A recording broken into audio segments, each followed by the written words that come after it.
Dear student, आप सभी का मैं आज के सेशन में स्वागत कर रहा हूं। आज के सेशन का जो क्वेश्चन है वह इस प्रकार है।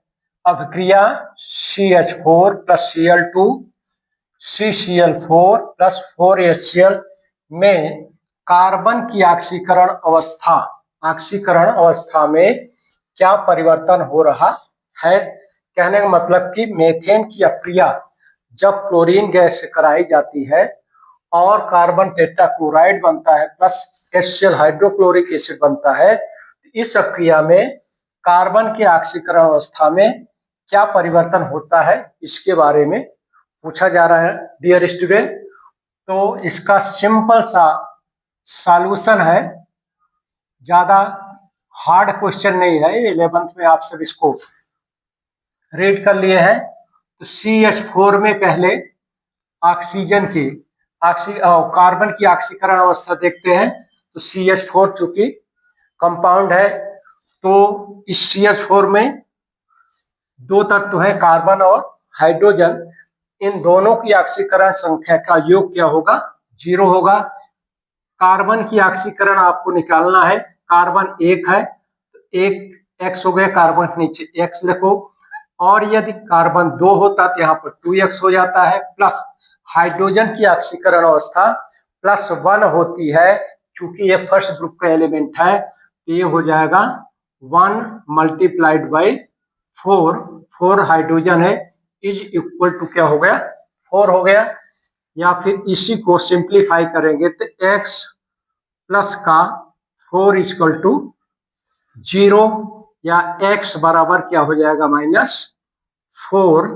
तो मेथेन में ऑक्सीकरण की अवस्था CH4 में C की ऑक्सीकरण अवस्था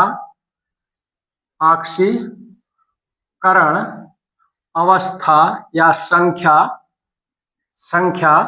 -4 होती है।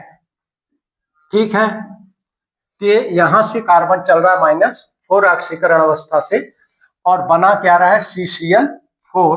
तो CCl4 में ये भी कंपाउंड है तो इन दोनों तत्वों की ऑक्सीकरण अवस्था का योग 0 हो जाएगा।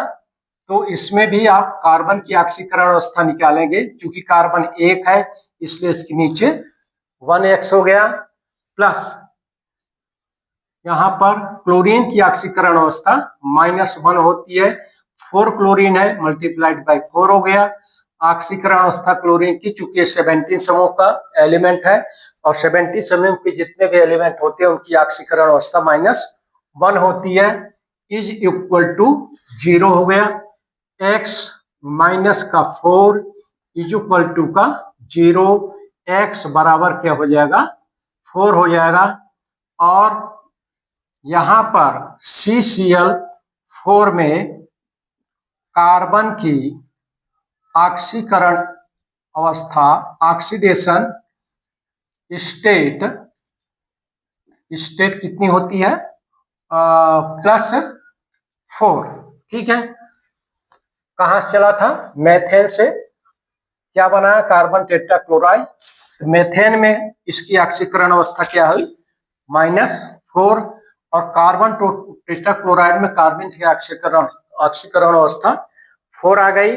तो कहने का मतलब आंसर जो होगा डियर स्टूडेंट, इन ऑप्शन में से 0 से -4 तो नहीं होगा, क्योंकि -4 से +4 गया है। तो ये 4th ऑप्शन आंसर ग्रुप में आएगा, 4th ऑप्शन होगा। और 4th ऑप्शन में क्या दिया है? -4 से +4 परिवर्तित होती है। तो बहुत ही इजी क्वेश्चन था, जिसको 11th में ऑक्सीकरण अवस्था यौगिकों का आयनों का निकालना आता होगा, जो निकाले होंगे उनको एक क्वेश्चन, उनके लिए क्वेश्चन बहुत ही इजी है डियर स्टूडेंट। नेक्स्ट वीडियो में आप सभी के लिए एक नए क्वेश्चन के आंसर के साथ इंटरेक्ट करूंगा। धन्यवाद।